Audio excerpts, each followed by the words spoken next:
नमस्कार दोस्तों, smart learning campus में आप सभी का स्वागत है। दोस्तों आज ये हमारा सीडीपी का प्रैक्टिस सेट 7 है। तो चलिए दोस्तों अधिक देर ना करते हुए वीडियो को स्टार्ट करते हैं। हमारा यहाँ पहला क्वेश्चन है, स्नेहा का कद बहुत तेज़ी से बढ़ रहा है। यहाँ बढ़ रही गलत लिखा है, बढ़ रहा है, और अब उसका हाथ उसकी लंबी अलमारी के हैंडल तक आसानी से पहुँच सकता है, जिससे वह बहुत आसानी से अलमारी खोल सकती है। स्नेहा की कद में बदलाव को डैश कहा जाता है। अब देखिए क्या ऑप्शन है। स्कैफोल्डिंग, देखिए ये तो गलत है बिल्कुल, पहाड़ बिल्कुल गलत है, वृद्धि बिल्कुल, सीखना ये तो गलत है, अनुकूलन। देखिए अब उसके कद में बदलाव आ रहा था, शारीरिक वृद्धि हो रही, तो इसका सीधा सा आंसर हो जाएगा वृद्धि, यानी कि growth is the right answer. चलिए बढ़ते हैं क्वेश्चन नंबर 2 की तरफ। The rate of development of each child. अब देखिए इसको हिंदी में क्वेश्चन देखिए, इंग्लिश वाले देख लें, फिर हम लोग हिंदी में चलते हैं। प्रत्येक बच्चे के विकास की दर गर्भधारण के समय निर्धारित हो जाती है, और पर्यावरण इसमें ज़्यादा भूमिका नहीं निभा। देखिए बिल्कुल निगेटिव आंसर है ये, गर्भधारण के समय निर्धारित नहीं हो जाती है। आनुवांशिकता और पर्यावरण की अंतःक्रिया के माध्यम से गतिशील तरीके से उभरती है। ठीक है, ये तो पॉजिटिव लग रहा है। जो विकास की दर है को विकासात्मक प्रतिमान को परख कर सटीक भविष्यवाणी की जा सकती है। देखिए सटीक भविष्यवाणी तो किसी की नहीं की जा सकती है। विकास की दर की भविष्यवाणी बिल्कुल नहीं की जा सकती, क्योंकि यह यादृच्छिक तरीके से होता है। अब देखिए अनुमान लगाया जा सकता है, ये नहीं, अगर ये बात कही जाए कि भविष्यवाणी बिल्कुल नहीं की जा सकती, तो बिल्कुल नहीं, कुछ अनुमान लगाया जा सकता है। तो यहाँ पर एक ही ऑप्शन पॉजिटिव लग रहा है, जो कि ऑप्शन नंबर 2 है, कि प्रत्येक बच्चे की विकास की दर आनुवांशिकता और पर्यावरण की अंतःक्रिया के माध्यम से गतिशील तरीके से उभरती है। Option number B is the right answer of this question. बढ़ते हैं क्वेश्चन नंबर 3 की तरफ। माध्यमिक स्कूल में बच्चों के समाजीकरण में परिवार की भूमिका। अब देखिए बच्चा माध्यमिक स्कूल में चला गया है, अनावश्यक, देखिए अनावश्यक बच्चा कितना भी बड़ा हो जाए, लेकिन सामाजिक में परिवार की भूमिका अनावश्यक तो कभी नहीं होगी। आरंभिक बचपन की तुलना में कम हो जाती है। हाँ, ये पॉइंट कुछ पॉजिटिव लग रहा है। आरंभिक बचपन की तुलना में बढ़ जाती है। देखिए जो सामाजिकरण में परिवार की भूमिका वो आरंभिक बचपन में तो बहुत ज़्यादा होनी चाहिए, आरंभिक बचपन की तुलना में बढ़ जाती है। नहीं, आरंभिक तुलना तो ये तो पॉइंट अच्छे रोकते हैं अभी। आरंभिक बचपन के जितनी ही रहती है। देखिए ये तो नहीं है, जब बच्चा बड़ा हो, देखिए जब बच्चा छोटा होता है तो उसको परिवार की ज़रूरत ज़्यादा है, ठीक। लेकिन जैसे जैसे बच्चा बड़ा होता है वह दूसरे मतलब जो सामाजिकरण की अन्य संस्थाएं हैं उन पर भी निर्भर होने लगता है, जिसकी वजह से आरंभिक बचपन की तुलना में बढ़ेगा नहीं, आरंभिक बचपन की तुलना में थोड़ा सा सामाजिकरण में परिवार की भूमिका कम हो जाती है। ऑप्शन नंबर बी यहाँ पर बिल्कुल पॉजिटिव होगा, answer B number is the right answer. चलिए बढ़ते हैं क्वेश्चन नंबर 4 की तरफ। इंग्लिश वाले क्वेश्चन देख लें। क्वेश्चन नंबर 4,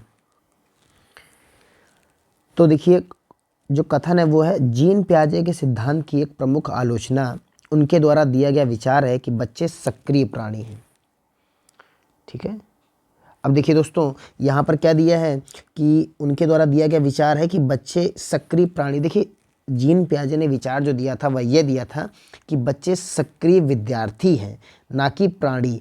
अब देखिए दोस्तों यहाँ पे इनका कोटेशन चेंज कर दिया गया, प्राणी नहीं है वो विद्यार्थी हैं जो हमेशा ज्ञान को सीखने के लिए तत्पर रहते हैं, बहुत सक्रिय रहते हैं। तो पहला कथन तो गलत दिया हुआ है। अब देखिए जो इसका कारण क्या दिया हुआ है, बच्चे सूचना को निष्क्रिय रूप से ग्रहण करके सीखते हैं। अब देखिए निष्क्रिय रूप से थोड़ा ना ग्रहण करके सीखते हैं, तो ये दोनों ही बातें गलत हैं। तो यानी जो ऑप्शन हमारा दोनों गलत बताएगा वही आंसर सही होगा, यानी ए और आर दोनों गलत हैं। 4 is the right answer of this question. बढ़ते हैं क्वेश्चन नंबर 5 की तरफ। अकॉर्डिंग टू पियाजे which of these factors plays an important role in cognitive development. यानी पियाजे के अनुसार इनमें से कौन सा कारक संज्ञानात्मक विकास में महत्वपूर्ण भूमिका निभाता है। अब देखिए दोस्तों पहला है एक्टिविटी, रुकते हैं, अनुकूलन। देखिए कंडीशनिंग का सिद्धांत यहाँ नहीं लगेगा क्योंकि पियाजे की थ्योरी है। भाषा पर रुकेंगे, पुनर्बलन तो स्किनर ने दिया था, सीएल हल्का पुनर्बलन का सिद्धांत। तो दोस्तों तो ये दोनों सिद्धांत तो नहीं हो सकते। अब देखिए संज्ञानात्मक विकास में दोस्तों हम सभी इतने प्रैक्टिस सेट में पढ़ रहे हैं कि बच्चा सबसे ज़्यादा उसका संज्ञानात्मक विकास होता है जब वो कोई एक्टिविटी करता है। तो यहाँ देखिए भाषा भी रोल निभाती है, ऐसा नहीं है, संज्ञानात्मक विकास भाषा का भी महत्वपूर्ण योगदान। लेकिन अगर ज़्यादा पॉजिटिव पॉइंट की बात देखें तो वो है एक्टिविटी, कि बच्चा बच्चे का विकास एक्टिविटी के माध्यम से बहुत ज़्यादा होता है, तो यहाँ इसलिए ऑप्शन नंबर ए ज़्यादा पॉजिटिव आंसर होगा। Option number A is the right answer of this question. बढ़ते हैं क्वेश्चन नंबर 6 की तरफ। निम्न में से कौन से युग्म का मिलान सही है? अब देखिए, संवेदी चालक अवस्था जो है उसमें कहा गया मूर्त समस्याओं पर तक, ये तो बिल्कुल गलत। संवेदी चालक में तो बच्चा बहुत छोटा होता है और वो सूक्ष्म गत्यात्मक कौशल करता है, तो यहाँ पर पहला ऑप्शन तो गलत हो गया। पूर्व संक्रियात्मक अवस्था में प्रतिवर्ती सोच तथा विकेंद्रीकरण, देखिए ये जो प्रतिवर्ती सोच और विकेंद्रीकरण वाली अवस्था है वो होती है तीसरी स्टेज, जो मूर्त संक्रियात्मक अवस्था होती है, तो ये तो गलत हो गया, ये भी ऑप्शन गलत है। अब कह रहा है मूर्त संक्रियात्मक अवस्था में बच्चा वस्तु स्थायी तथा जीववादी सोच, अब ये सेकंड स्टेज होती है देखिए, लेकिन यहाँ थर्ड स्टेज को सेकंड स्टेज से मिला दिया है, तो ये ऑप्शन भी गलत हो गया है।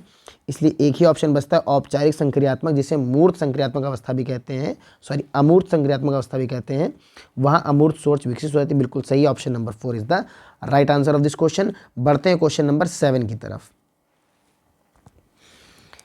एक बच्चा तर्क देता है कि यदि कानून लोगों की ज़रूरतों को पूरा नहीं कर रहे हैं तो उन्हें आपसी सहमति और लोकतांत्रिक प्रक्रियाओं के माध्यम से बदला जा सकता है। यह बच्चा कोहलबर्ग के नैतिक विकास की कौन सी अवस्था में आता है? अब देखिए दोस्तों, ये क्वेश्चन कितनी बार रिपीट हो चुका है कि कोहलबर्ग ने 3 अपने स्तर बताए थे, 3 स्तर, जिसमें मैं आपको फिर से बता दे रहा हूँ कि पहले स्तर में बच्चा डर और भय के कारण कोई काम गलत नहीं करता जिससे उसे पिटाई ना लगे। दूसरा, इसमें ये भी रहता है कि बच्चा जैसे को तैसा, कोई उसके जैसा व्यवहार करता है वो उसके साथ वैसा ही व्यवहार करता है। दूसरे में उसने ये बताया था कि बच्चा जो कानून बना होता है उसका पालन करता है और उसी के अकॉर्डिंग चलता है। तीसरे स्तर में कोहलबर्ग ने ये बताया था कि बच्चा यहाँ इस स्टेज में समझ जाता है कि ज़रूरी नहीं कि कानून ही सब कुछ सही है। अगर हम देखें कि कानून कोई सही काम नहीं कर रहा है तो हम अपने हित में अपने लिए कोई भी कानून बना सकते हैं, बशर्ते किसी का कोई नुकसान ना हो। तो यहाँ पर वही बात कही गई है कि कानून लोगों की जरूरतों को पूरा नहीं कर रहे हैं तो उन्हें आपसी सहमति और लोकतांत्रिक प्रक्रियाओं के माध्यम से बदला जा सकता है। इसलिए ये स्टेज होती है, पहले तो होती है पूर्व पारंपरिक, पारंपरिक और उत्तर पारंपरिक। तो ये कौन सी स्टेज है? उत्तर पारंपरिक की। तो ऑप्शन नंबर देखिए, उत्तर पारंपरिक, option number A is the right answer of this question. चलिए बढ़ते हैं क्वेश्चन नंबर 8 की तरफ। यस,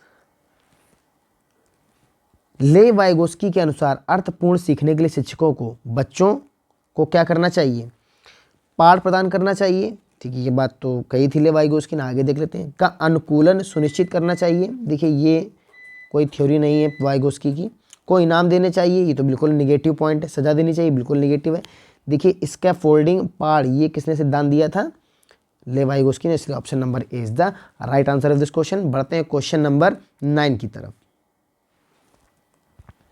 देखिए दोस्तों, ये तो रिपीटेड क्वेश्चन है। प्रगतिशील कक्षा की विशेषता क्या है? अब देखिए, शिक्षार्थी निष्क्रिय रूप से ज्ञान प्राप्त करता है, तो बिल्कुल निगेटिव है। शिक्षार्थी ज्ञान का निर्माण करता है, यस, ये तो पॉजिटिव बात है। शिक्षार्थी रट कर स्मृति के माध्यम से ज्ञान को ग्रहण करता है, तो बिल्कुल निगेटिव है।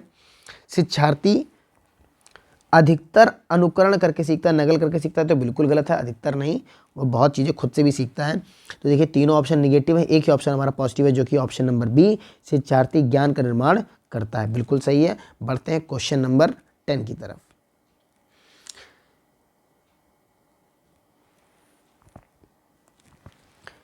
शिक्षकों को बच्चों की बुद्धि लब्धि मापने के लिए बुद्धि लब्धि की मानकीकृत परीक्षाओं का इस्तेमाल करना चाहिए। अब देखिए दोस्तों, हम लोग पीछे कई वीडियो में बात करते आ रहे हैं कि मानकीकृत कुछ भी नहीं रखना है बच्चों के लिए। हमेशा चाहे परीक्षाएं हो चाहे कोई भी गतिविधि हो, हमें उसमें लचीलापन रखना है। तो ये तो बात बिल्कुल कथन ही गलत हो गया है। अब बढ़ते हैं तर्क की तरफ। बुद्धि लब्धि को मापने वाली मानकीकृत परीक्षाएं बुद्धि की सटीकता से भविष्यवाणी कर सकती हैं। देखिए मानकीकृत परीक्षाएं कभी भी सटीकता से भविष्यवाणी नहीं कर सकती, इसलिए दोनों ही पॉइंट्स गलत हो गए। इसलिए हमारा ऑप्शन नंबर कौन सा सही हो जाएगा? Option number 4 is the right answer of this question. और बढ़ते हैं क्वेश्चन नंबर 11 की तरफ, जो कि ये रहा दोस्तों। जिन व्यक्तियों में लय, ताल, स्वर, माधुर्य के प्रति संवेदनशीलता होती है उनमें कौन सी बुद्धि अधिक मात्रा में होती है? देखिए दोस्तों, इससे सरल क्वेश्चन क्या आएगा? बिल्कुल सरल क्वेश्चन है ये।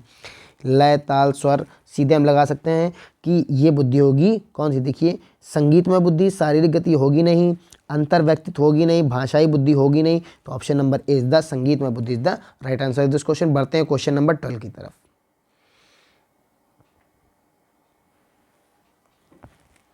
सामाजिक सामाजिक रचनात्मक परिप्रेक्ष्य के अनुसार भाषा, अब देखिए सामाजिक रचनात्मक परिप्रेक्ष्य के अनुसार भाषा क्या करती है, सामाजिक पारस्परिक क्रियाओं के मौके प्रदान करके अधिगम को सुसाध्य बनाती है, बिल्कुल पॉजिटिव बात है ये तो। चिंतन पर रोक लगाकर, अधिगम प्रक्रिया में बाधक बनती है, तो निगेटिव, ये तो नहीं करती भाषा। अधिगम की प्रक्रिया में निरर्थक है, गलत हो गया ये। अधिगम की प्रक्रियाओं का अवरोध करती है, बिल्कुल गलत है, निगेटिव आंसर देना ही नहीं, option number A is the right answer this question. बढ़ते हैं क्वेश्चन नंबर 13 की तरफ। समाज की संस्कृति पुरुषों और महिलाओं की भूमिका निर्धारित करती है, इसका मतलब क्या है। अब देखिए संस्कृति जो है वही निर्धारित करती है कौन पुरुष है कौन महिला है, क्योंकि संस्कृति से हम लोगों ने सीखा है कि महिला को ये काम करना चाहिए या पुरुष को ये काम करना चाहिए। तो देखिए इसके लिए हमेशा आप याद रखिएगा कि जब भी इन बातों को लेकर पूछा जाए तो हमेशा ध्यान रखिएगा जो जेंडर होता है, जेंडर एक सामाजिक रचना है, ये इसका आंसर है। जेंडर समाज ने बनाया है कि कौन क्या काम करेगा या कौन किस काम को बेहतर कर सकता है, तो ये एक सामाजिक रचना है, ये एक जैविक रचना नहीं है, ये एक सामाजिक रचना है। Option number B is the right answer of this question. चलिए आगे बढ़ते हैं दोस्तों क्वेश्चन नंबर 14 की तरफ।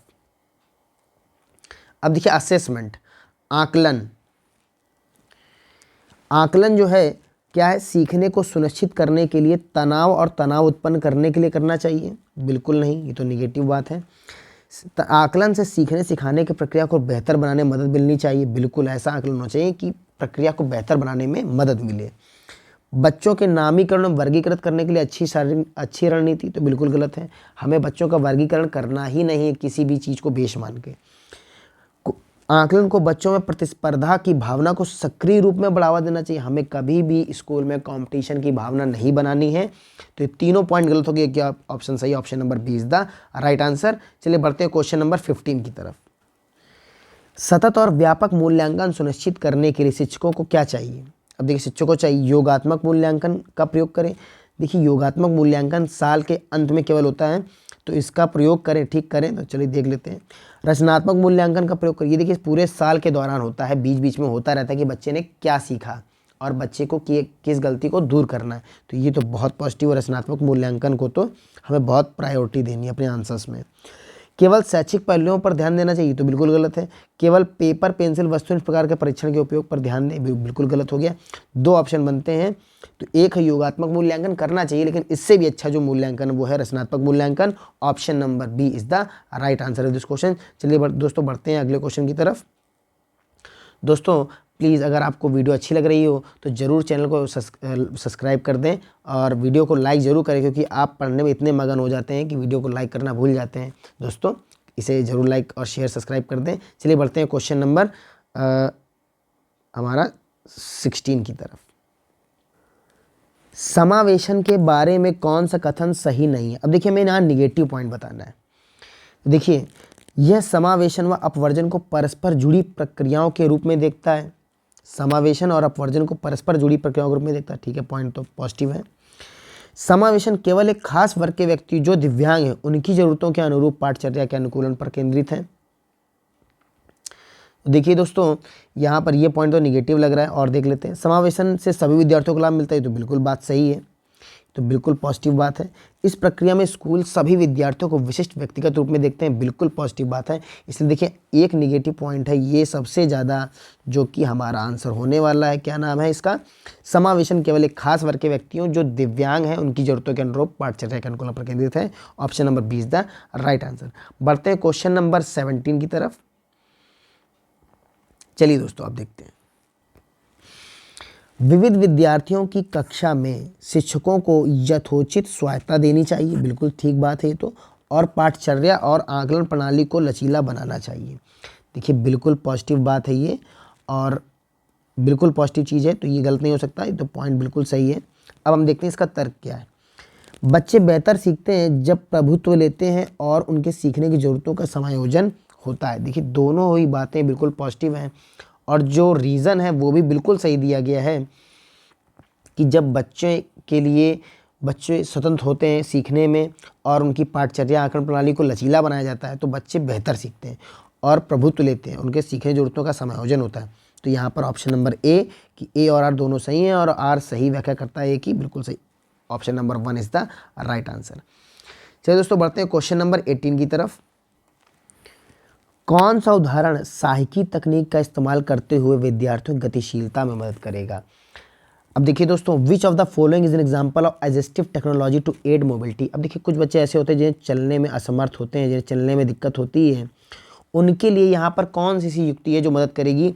देखिए, छड़ी, ब्रेल प्रणाली तो करेगी नहीं, श्रवण में मदद करने का उपकरण ये तो करेगा नहीं, आवर्धक लेंस से कोई सहायता मिलेगी, तो एक ही ऑप्शन सही है जो ऑप्शन नंबर 1 छड़ी is the right answer of this question. चलिए दोस्तों बढ़ते हैं क्वेश्चन नंबर 19 की तरफ। निम्न में से कौन सी प्रणाली विद्यार्थियों जिन्हें दृष्टि बाधिता है के लिए प्रभावी नहीं है? अब देखिए, यानी हमें निगेटिव पॉइंट बताना है यहाँ पर कौन सा है, क्योंकि ऐसी कौन सी हम प्रणाली है जो उनके लिए सहायक नहीं होगी, तो निगेटिव पॉइंट हमें बताना है। कक्षा में कम प्रतिबंधात्मक वातावरण सुनिश्चित करना, बिल्कुल प्रतिबंधात्मक नहीं करना बल्कि थोड़ा कम प्रतिबंधात्मक वातावरण सुनिश्चित करना है, तो ये तो बिल्कुल पॉजिटिव बात है, इसका आंसर नहीं हो सकता।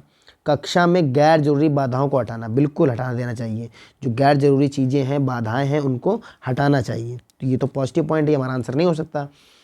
संरचनाओं को विविध तरीकों से प्रस्तुत करना चाहिए, बिल्कुल, अगर ऐसे बच्चे हैं, विशेष तरह के बच्चे हैं, कई तरह के बच्चे हैं, तो संरचनाओं को विविध तरीके से प्रस्तुत करना चाहिए, बिल्कुल पॉजिटिव बात है। विद्यार्थियों के पृथक्करण की को ध्यान में रखकर उन्हें हरदम अलग बिठाना चाहिए, देखिए ये बिल्कुल निगेटिव बात है, और यही हमारे ऑप्शन का क्वेश्चन का answer, option number 4 is the right answer. चलिए दोस्तों बढ़ते हैं क्वेश्चन नंबर 20 की तरफ। What is creativity? अब देखिए, रचनात्मकता क्या है? कुछ ऐसा बनाने या खोजने की क्षमता जो मौलिक हो, बिल्कुल पॉजिटिव बात है। आगे ऑप्शन देखते हैं। बिना बोर हुए किसी कार्य को बार बार करने की क्षमता, देखिए बार बार करने की क्षमता कोई क्रिएटिविटी नहीं है, तो निगेटिव हो गया। अंकों के अनुक्रमों को याद कर रखने की क्षमता क्रिएटिविटी नहीं है। अभी सारी सोच की क्षमता नहीं, अभी सारी सोच तो सीमित रहती है, अब सारी सोच अगर होता तो एक बार ये हमारा आंसर हो सकता था, लेकिन यहाँ अभिसारी है, तो ये तो गलत हो गया। तो एक ही आंसर ठीक लग रहा है, जो कि एबिलिटी टू क्रिएट और discover something that is novel. Yes, जो मौलिक हो, ऐसा कुछ करने या खोजने की क्षमता, बिल्कुल option number A is the right answer. बढ़ते हैं क्वेश्चन नंबर 21 की तरफ। देख लीजिए दोस्तों, इंग्लिश वाले, और ये हिंदी का क्वेश्चन। कथन क्या है? देखिए, शिक्षकों को बच्चों को चर्चा व संवाद करने के बहुत से मौके देने चाहिए, बिल्कुल सही, बिल्कुल पॉजिटिव बात है, ये तो बच्चों के सीखने में बहुत सहायक है। अब इसका उत्तर क्या है? अर्थपूर्ण अधिगम की प्रक्रिया में दूसरों से अंतःक्रिया करना शामिल है। देखिए दोनों ही बातें बिल्कुल सही कही गई हैं कि शिक्षकों को चाहिए कि बच्चों को संवाद करने के बहुत से मौके दें, और अर्थपूर्ण अधिगम में सबसे ज़रूरी है कि एक दूसरे से अंतःक्रिया करना, यानी दोनों सही हैं, ए और आर दोनों सही हैं, और आर सही व्याख्या करता है कि option number A is the right answer of this question. बढ़ते हैं क्वेश्चन नंबर 22 की तरफ। शिक्षार्थी केंद्रित दृष्टिकोण में क्या शामिल है? अब देखिए दोस्तों, वे विधियां जहां सीखने में शिक्षार्थियों की स्वयं की पहल और प्रयास शामिल होते हैं, तो बात पॉजिटिव है। शिक्षार्थियों के लिए शिक्षकों द्वारा निष्कर्ष निकालना, अब देखिए शिक्षार्थी सीख रहे हैं तो शिक्षक क्यों निष्कर्ष निकालें? शिक्षक निष्कर्ष निकालेंगे तो बच्चा निष्क्रिय रह जाएगा, तो यहाँ तो ये पॉइंट गलत हो गया। पारंपरिक व्याख्याएं विधियां, इससे ये शिक्षार्थी केंद्रित दृष्टिकोण में नहीं आएगा, पारंपरिक व्याख्याएं तो निगेटिव बात है। वे तरीके जिनमें पाठ्य पुस्तक सीखने का केंद्र होती हैं, अब देखिए पाठ्य पुस्तक सीखने का केंद्र नहीं होती, ये तो बात निगेटिव है। एक ही ऑप्शन है हमारा, ऑप्शन नंबर ए, जो कि बिल्कुल पॉजिटिव है कि वे विधियां जहां सीखने में शिक्षार्थियों की स्वयं की पहल और प्रयास शामिल होता है, option number A is the right answer. चलिए दोस्तों बढ़ते हैं क्वेश्चन नंबर 23 की तरफ। देखिए दोस्तों, क्वेश्चन नंबर 23 है, शिक्षकों को इस विश्वास को बढ़ावा देना चाहिए कि अधिगम, अब क्या अधिगम एक सक्रिय प्रक्रिया है? सक्रिय प्रक्रिया ठीक है, ये भी सही है। एक निष्क्रिय प्रक्रिया, देखिए ये तो बिल्कुल गलत है कि अधिगम एक निष्क्रिय प्रक्रिया तो है ही नहीं, ये तो बिल्कुल आप क्रॉस कर सकते हैं। दो ऑप्शन बचते हैं। अधिगम एक सक्रिय प्रक्रिया जिसका एक सामाजिक संदर्भ होता है, एक सक्रिय प्रक्रिया परंतु उसका सामाजिक संदर्भ नहीं होता। अब देखिए दोस्तों, सामाजिक संदर्भ ये होता है कि सामाजिक संदर्भ मतलब जिसमें हम, जिस समाज में हम एक दूसरे के साथ रहकर अंतःक्रिया से सीखते हैं, उसको सामाजिक संदर्भ बोलते हैं। कि ये जो अधिगम एक ऐसी, शिक्षकों को विश्वास बढ़ा देना चाहिए कि अधिगम जो है एक सक्रिय प्रक्रिया है, और बिल्कुल जिसका एक सामाजिक संदर्भ होता है, जो समाज में रहकर और अच्छे से सीखा जा सकता है। तो ये ऑप्शन तो गलत हो जाएगा कि सामाजिक संदर्भ नहीं है, सामाजिक संदर्भ होता है, कि अधिगम एक सामाजिक सक्रिय प्रक्रिया जिसका एक सामाजिक संदर्भ है। Option number A is the right answer of this question. बढ़ते हैं क्वेश्चन नंबर 24 की तरफ। ये रहा हमारा क्वेश्चन नंबर 24। देखिए बच्चों को नई अवधारणाओं से परिचित करवाने का क्रम क्या होना चाहिए। अब देखिए ऑप्शन दिया अज्ञात से ज्ञात, ये तो नहीं है सिद्धांत हमारा। हमारा सिद्धांत है ज्ञात से ज्ञात की ओर। उच्च क्रम से निम्न क्रम की ओर, देखिए ये भी नहीं है। बच्चों को नई अवधारणाओं से परिचित कराना है तो उच्च क्रम से निम्न क्रम की ओर नहीं, निम्न क्रम से उच्च क्रम की ओर चलना चाहिए। अमूर्त से, देखिए बच्चों को अगर अमूर्त पहले ही बता देंगे तो वो बिल्कुल कंफ्यूज हो जाएगा, बोर होने लगेगा। सरल से जटिल की ओर, यस, पहले सरल उसके बाद जटिल। तो option number 4 is the right answer of this question. बढ़ते हैं क्वेश्चन नंबर 25 की तरफ। समकालीन शिक्षा की नीतियां जैसे कि नई शिक्षा नीति 2020 का प्रस्ताव है कि सीखना कैसा होना चाहिए। स्मरण आधारित, देखिए रिकॉल बेस्ड नहीं होना चाहिए। पाठ्य पुस्तक केंद्रित, बिल्कुल निगेटिव आंसर। अनुभवात्मक एक्सपीरियंशियल, परीक्षान्मुख, बिल्कुल नहीं। तो option number 3 is the right answer, अनुभवात्मक होना चाहिए। बढ़ते हैं क्वेश्चन नंबर 26 की तरफ। ये रहा हमारा क्वेश्चन नंबर 26। निम्नलिखित में से कौन सी एक प्रभावी समस्या समाधान रणनीति है। प्रभावी समस्या समाधान यानी इफेक्टिव प्रॉब्लम सॉल्विंग स्ट्रेटजीज। अब देखिए दोस्तों पढ़ते हैं कि जैसा समस्या समाधान करना उसके अनुरूप सोचें, ये तो बिल्कुल पॉजिटिव बात है। इसके बाद है प्रकारात्मक स्थिरता। अब देखिए फंक्शनल फिटनेस अगर हो गई तो फिर बच्चा कुछ आगे नहीं कर पाएगा, तो ये तो नहीं होना चाहिए, तो ये तो बिल्कुल निगेटिव बात है, ये तो गलत है। अब सारी सोच नहीं है, हमें अब सारी सोच रखनी है, अब सारी सोच, ठीक है। तो अब सारी सोच तो एक निगेटिव पॉइंट है, तो ये भी गलत हो गया। कलन विधि यानी कि एल्गोरिदम के माध्यम से करना चाहिए, तो ये भी पॉजिटिव। अब देखिए हम कैसे अपना आंसर छाटेंगे कि ऑप्शन जिसमें 2 होगा और थर्ड होगा वो तो गलत है हमारे। देखिए इसमें थर्ड है तो ये गलत हो गया, इसमें 2 है ये गलत हो गया, इसमें थर्ड है ये गलत हो गया। यानी एक ही ऑप्शन है जो सही है, वो है option number 2। 1 and 4 is the right answer, 1 and 4 is the right. चलिए दोस्तों बढ़ते हैं क्वेश्चन नंबर 27 की तरफ। Encouraging original discoveries and thinking in the classroom. कक्षा में मौलिक रूप से खोज एवं चिंतन को बढ़ावा देना। मौलिक रूप से खोज और चिंतन को बढ़ावा देने से देखिए क्या होगा, बच्चों को प्रभावी समस्या समाधानकर्ताओं बनने के लिए प्रेरित करता है, यस बिल्कुल पॉजिटिव बात है। सामाजिक रचनात्मक कक्षाओं के निर्माण में अवरोध पैदा करता है, ये तो निगेटिव बात हो गई, आंसर नहीं हो सकता। अर्थपूर्ण अधिगम पर नकारात्मक प्रभाव डालता है, निगेटिव बात है बिल्कुल। समालोचनात्मक चिंतन को बढ़ावा देने से ध्यान हटाता है, ये भी निगेटिव है। एक ही ऑप्शन हमारा बिल्कुल सही है, वो ऑप्शन नंबर 1 कि बच्चों को प्रभावी समस्या समाधानकर्ताओं बनने के लिए प्रेरित करता है, बिल्कुल सही, option number 1 is the right answer. बढ़ते हैं क्वेश्चन नंबर 28 की तरफ। महारत उन्मुख शिक्षार्थियों की क्या विशेषता। अब देखिए महारत उन्मुख शिक्षार्थियों की विशेषता क्या है, what the characteristic of mastery oriented learners. अब देखिए दोस्तों यहाँ पे 2 ऑप्शन जो हैं वो है विफलता का उच्च भय और क्षमता। देखिए विफलता का उच्च भय उनके अंदर नहीं होता है, विफलता का तो उन्हें भय ही नहीं होता है। देखिए यहाँ 2 ऑप्शन है, विफलता का कम डर, बिल्कुल ठीक है, और क्षमता का वार्षिक दृष्टिकोण, यानी कि विफलता भी का डर भी कम है और क्षमता का बढ़ने वाला दृष्टिकोण है कि उनकी क्षमता बढ़ रही है, तो ये तो बिल्कुल पॉजिटिव बात हो गई। यहाँ पर देखिए दूसरा ऑप्शन है विफलता का कम डर, ये तो ठीक है, और क्षमता का स्थिर दृष्टिकोण। अब देखिए क्षमता का स्थिर दृष्टिकोण फिक्स्ड हो जाएगी क्षमता अगर उनकी, तो ये तो बिल्कुल नेगेटिव बात हो गई। तो option number 1 is the right answer of this question. बढ़ते हैं क्वेश्चन नंबर 29 की तरफ। शिक्षक बच्चों को आंतरिक रूप से अभिप्रेरित शिक्षार्थी बनने के लिए कैसे प्रोत्साहित कर सकते हैं। अब देखिए शिक्षक को चाहिए कि बच्चा आंतरिक रूप से अभिप्रेरित रहे ताकि वो अपनी किसी भी काम से बोर ना हो। तो देखिए हम कैसे कर सकते हैं, उसे पुरस्कार देंगे तो वो बोर, बिल्कुल नहीं, तो गलत है। पुरस्कार देकर तो उसे बिल्कुल नेगेटिव पॉइंट है हमारे CDP में। सज़ा देकर बिल्कुल नहीं करना, वो तो पढ़ाई छोड़ देगा। निष्क्रिय अनुकरण को प्रोत्साहित करके, अब देखिए निष्क्रिय अनुकरण को प्रोत्साहित करेंगे तो बिल्कुल वो नहीं पढ़ाई करेगा। सीखने की खुशी पैदा करके, यस सीखने में जो खुशी, ऐसा सिखाएं कि उसको खुशी पैदा हो, इससे वो आंतरिक रूप से प्रेरित रहेगा और वो सीखने के प्रोत्साहित होगा। तो option number 4 is the right answer of this question. चलिए बढ़ते हैं क्वेश्चन नंबर 30 की तरफ। अब देखिए दोस्तों क्वेश्चन नंबर 30 है, शिक्षकों को छात्रों को अपने विश्वास से अवगत कराना चाहिए कि क्षमता अनियंत्रित है, निश्चित है, वृद्धिशील है या पूरी तरह से बाहरी कारकों पर निर्भर है।